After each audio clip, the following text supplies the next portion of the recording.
नमस्कार, मैं हूं AK कश्यप। केंद्रीय कर्मचारियों के लिए बहुत सारे फेडरेशनों ने फिटमेंट फैक्टर को लेकर अलग अलग मांगों को रखा है। इसमें से एटक ने एक बड़ा ज़बरदस्त सरकार के सामने महत्वपूर्ण जो डिमांड है, जो प्रपोजल को प्रदर्शित किया है, उसमें फिटमेंट फैक्टर को एटलीस्ट 3.0 का दर से लागू करने की बात को यहाँ पे रखा है। दूसरा महत्वपूर्ण बात एनुअल इंक्रीमेंट का है।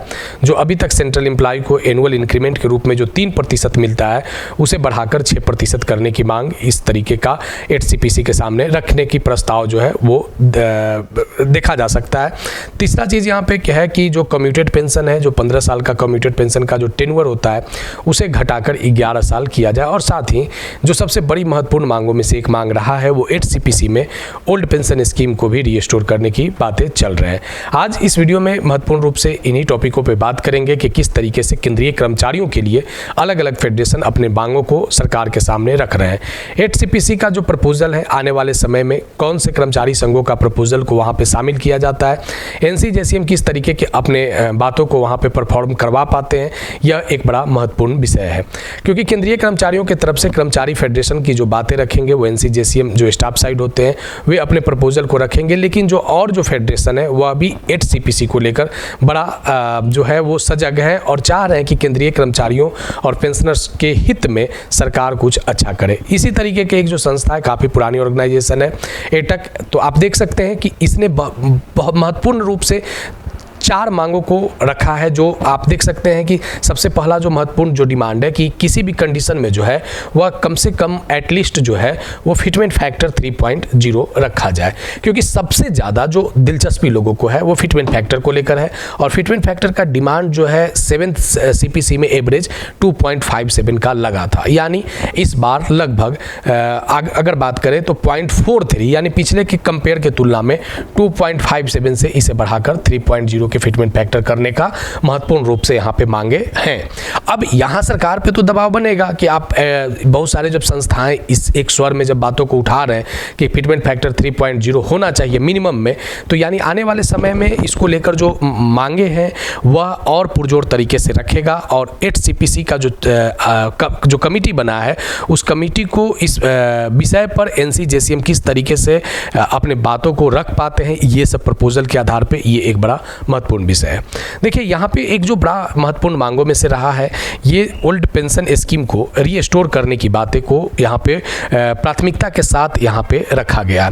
पुरानी पेंशन स्कीम योजना जो है, जो NPS जब 2004 से जब केंद्रीय कर्मचारियों के लिए लागू किया गया, तो केंद्रीय कर्मचारियों ने इसका पुरजोर विरोध किया। कंटिन्यू वो लोग अलग अलग धरना प्रदर्शन वगैरह दे रहे हैं। अब सरकार के सामने HCPC में ये प्रपोजल एटक ने रखा है कि पुरानी पेंशन योजना को आप लागू करें। तीसरा जो यहाँ पे एक बड़ा महत्वपूर्ण प्रपोजल है, आप देख सकते हैं कम्यूटेड पेंशन पीरियड को लेकर, जो 15 साल का होता है उसे कम करके 11 साल कम्यूटेड पेंशन की बातें किया गया है।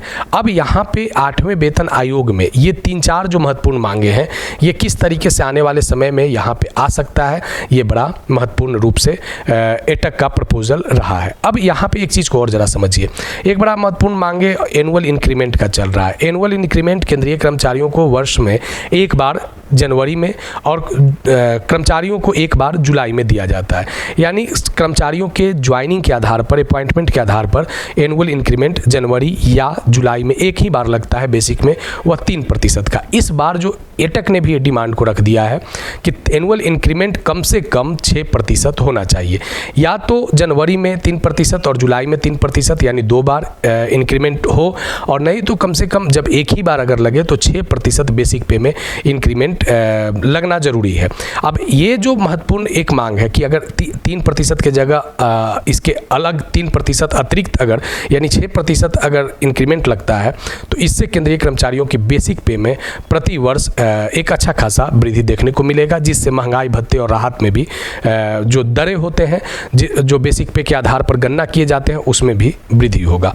तो ये जो महत्वपूर्ण रूप से जो केंद्रीय कर्मचारियों की मांग को एटक ने जिस तरीके से अपने प्रपोजल को रखा है, तो ये एक दबाव जरूर आने वाले समय में सरकार पे बनेगा, क्योंकि टर्म ऑफ प्रेफरेंस में जो 18 महीने का टेन्योर जो लाया गया था, अब वो धीरे धीरे जो है कमेटी बनने के बाद 18 महीने के टेन्योर की तरफ एचसीपीसी बढ़ रहा है। और आने वाले समय में आप देख सकते हैं कि जो ये कर्मचारी संघों के जो मांगे हैं उसको किस तरीके से सम्मिश्रित करके, किस तरीके से उसे मिक्सअप करके कर्मचारियों के हित में सरकार अपने प्रपोजल, अपने प्रस्तावों को, एचसीपीसी अपने प्रस्तावों को सरकार के सामने रखता है। अब सरकार इस पर आने वाले समय में कितने केंद्रीय कर्मचारियों के हित में काम करता है, या फिर से केंद्रीय कर्मचारियों को एक निराशा ही हाथ लगेगा, क्योंकि जिस तरीके से यहाँ पे केंद्रीय कर्मचारियों को पिछले अगर डीए एरियर की अगर बात करें, या बहुत से ऐसे जो सुविधाएं हैं जिसको लेकर कर्मचारी जो है वो कंटिन्यू डिमांड कर रहे हैं, ओपीएस की जो चर्चाएं चल रहे हैं, ओपीएस पे सरकार बिल्कुल चुप हो जाती है। तो इस तरीके की जो मांगे हैं, ये कितना आने वाले समय में सरकार इसको सकारात्मक रूप से ले पाता है और केंद्रीय कर्मचारियों को कितना बेनिफिट दे पाता है, ये बड़ा एक महत्वपूर्ण और दिलचस्प विषय होगा।